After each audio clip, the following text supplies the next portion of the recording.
வார விடுமுறையொட்டி சென்னை நந்தனத்தில் நடைபெறும் 48வது புத்தக திருவிழாவில் புத்தக பிரியர்களின் கூட்டம் அதிகரித்து காணப்படுகிறது. இதுகுறித்து எமது செய்தியாளர் நித்யானந்தன் நேரலையில் வழங்கும் கூடுதல் தகவல்களை தற்போது கேட்கலாம். வணக்கம் நித்யானந்தன், இதுகுறித்த விரிவான தகவல்களை சொல்லுங்க.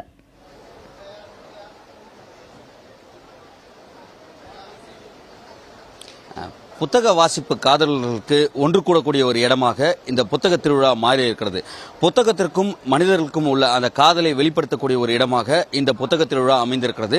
இந்த புத்தக திருவிழாவில் தொடர்ச்சியாக குடும்பமாக புத்தகங்களை வாங்குவதற்காகவும் புத்தகங்களை வாசிப்பதற்காகவும் பலரும் இந்த இடத்தில் கூடுகிறார்கள்.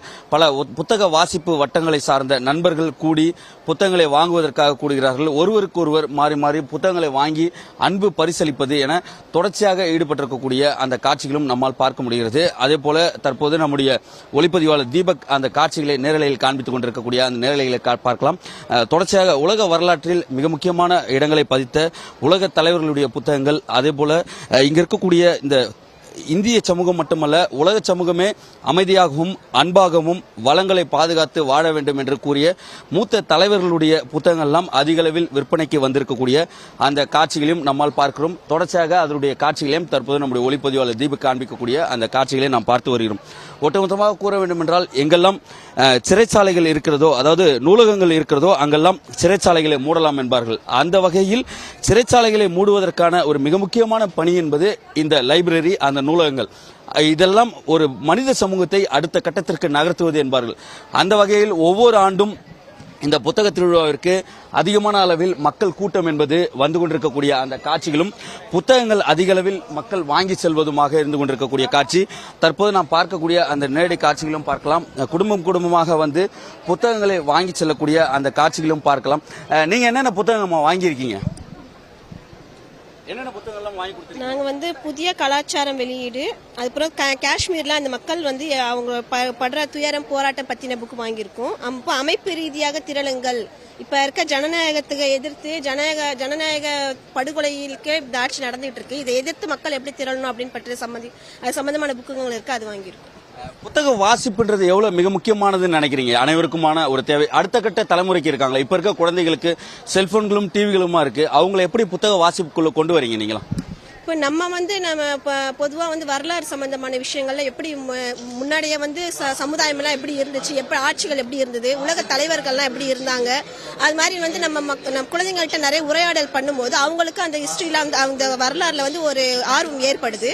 அப்புறம் வந்து உலகத்தில் இப்போ தற்சமயத்தில் ஏற்படக்கூடிய சிக்கல்கள், இருக்கிற பிரச்சனைகள்லாம் நம்ம வந்து சின்ன குழந்தைங்க நினைக்காம அவங்க கிட்ட கலந்துரையாடணும், டெய்லி அவங்க கிட்ட கான்வர்சேஷன் பண்ணணும். அப்போ அது மூலமா என்ன பண்றாங்க அப்படின்னா அவங்களுக்கு அதுல ஒரு ஆர்வம் வருது. இப்போ நம்ம இந்த மாதிரி கண்காட்சி கூட்டிட்டு வரும்போது இந்த மாதிரி புக்குங்கள்லாம் காமிக்கும் போது அவங்களும் ஆர்வமா வாங்கறதுக்கு இது பண்றாங்க. நாம் பார்த்திருக்கலாம், ஒரு புத்தக திருவிழாவிற்கு மிக முக்கியமான ஒரு கருத்துக்களை பெற்றோர்கள் வைக்கக்கூடிய அந்த கருத்துக்களை பார்த்திருக்கலாம். அடுத்த தலைமுறைகளுக்கு நம்முடைய வரலாறுகளையும் நம்முடைய அடுத்த கட்ட தலைமுறை எப்படி வளர வேண்டும் என்ற ஒரு மிக முக்கியமான அறிவு சார்ந்த உலகத்தை கடத்த வேண்டும் என்றால் இந்த புத்தகங்கள் தான் வழிவகை செய்யும். அதனை குறிப்பிட்டு கூறியிருக்கக்கூடிய அந்த காட்சிகள் பார்க்கலாம். அதே போல இந்த புத்தக திருவிழாவில் குடும்பமாக நண்பர்களோடு இணைந்து பலரும் அவர்களுடைய குழந்தைகளுடன் அழைத்து வந்து புத்தகங்களை வாங்கி கொண்டிருக்கக்கூடிய அந்த நேரலை காட்சிகளை தான் தற்போது நம்முடைய ஒளிப்பதிவுகளை காண்பித்துக் கொண்டிருக்கிறார். பலரும் புத்தகங்களை வாங்கிக் கொண்டு புத்தக பைகளோடு கடந்து செல்லக்கூடிய காட்சிகளும். நீங்க எத்தனை புத்தகங்கள் வாங்கியிருக்கீங்க? எவ்வளவு மகிழ்ச்சியா இருக்கு இந்த புத்தக திருவிழாவுக்கு வந்தது? சந்தோஷமா இருக்கு. என்னென்ன மாதிரியான புத்தகங்கள்லாம் வாங்கியிருக்கீங்க? பார்த்திபன் கனவு, கடல் புறாக்கள், அந்த மாதிரி வாங்கியிருக்கேன். விடுகதைகள் சின்ன பொண்ணுக்காக. புத்தக வாசிப்புன்றது எவ்வளவு உங்களுக்கு பொழுதுபோக்கா இருக்கிறது, எவ்வளவு அறிவு சார்ந்த உலகத்துக்குள்ள நீங்க போற மாதிரி இருக்கு? எவ்வளவு மகிழ்ச்சியா ஃபீல் பண்றீங்க புத்தக வாசிப்பு? போன்ல இருந்து வெளியே வர முடியுது படிக்கிறதுனால. பார்த்திருக்கலாம், மூத்தவர்களாக இருந்தாலும் இந்த செல்போன்களில் இருந்து விடுதலை பெறுவதற்காக இந்த புத்தக வாசிப்பில் ஈடுபடுகிறோம் என்று கூறக்கூடிய அந்த கருத்துக்களை பார்க்கிறோம். நான் பார்க்கக்கூடிய மற்றொரு பார்க்கலாம், புத்தக பைகளோடு வந்திருப்பவர்களெல்லாம் அதிக அளவில் புத்தகங்களை வாங்கி செல்லக்கூடிய அந்த காட்சி. ஒரு நல்ல சமூகத்தை உருவாக்க வேண்டும் என்றால் புத்தகங்களால் மட்டுமே முடியும் என்பார்கள். அந்த வகையில் புத்தகங்களோடு மக்கள் மகிழ்ச்சியாக வாங்கி கொண்டு வெளியே செல்லக்கூடிய அந்த காட்சிகளும் ஒவ்வொரு வரலாற்று நிகழ்வுகளும் இந்த இடங்களில் அமைந்திருக்கிறது. இளைஞர்கள் முதல் முதியவர்கள் வரை, சிறியவர்கள் வரை அனைவருமே புத்தகங்களை வாங்கி கொண்டு மகிழ்ச்சியாக கடந்து செல்லக்கூடிய அந்த காட்சிகளும் பார்க்கிறோம்.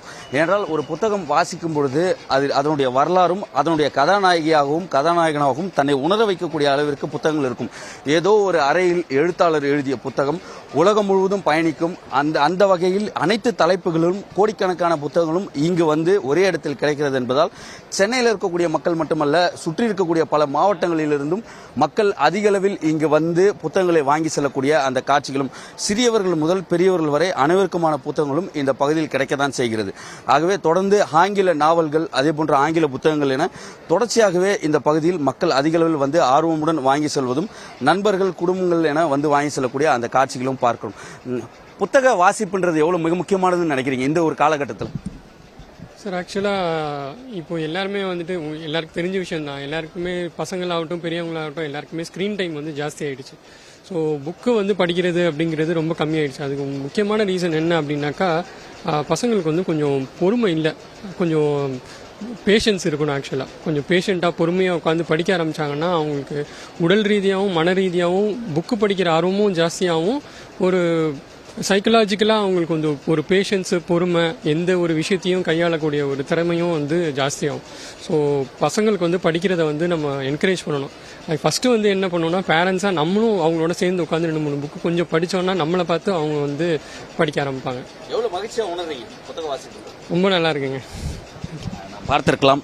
இந்த புத்தக திருவிழாவில் கலந்து கொண்டு புத்தகங்களை வாங்கி வாசிப்பது மட்டுமல்லாமல் அடுத்த தலைமுறை குழந்தைகளுக்கு செல்போன்களும் டிவிகளிலும் இருந்து மீட்பதற்கு பெற்றோர்கள் புத்தகங்களை வாசிக்க வேண்டும் என்ற கருத்தை பொதுமக்களே வைக்கக்கூடியதெல்லாம் பார்த்தோம். ஆகவே இந்த புத்தக திருவிழா என்பது வெறும் புத்தக திருவிழாவாக மட்டுமல்லாமல் ஒரு சமூகத்தை சீர்திருத்தக்கூடிய ஒரு சமூகமாக மாற்றுவதும், இந்த எலக்ட்ரானிக் டிவைஸ்களிடமிருந்து பறித்து புத்தக காதலர்களாக குழந்தைகளை மாற்றக்கூடிய சமூகமாக மாற்றுவதற்கு நிச்சயமாக கட்டாயமாக இது போன்ற புத்தக திருவிழாக்களுக்கு குழந்தைகளோடு பெற்றோர்கள் வர வேண்டும் என்பதே அனைவருடைய எண்ணமாகவும் இருந்து வருகிறது.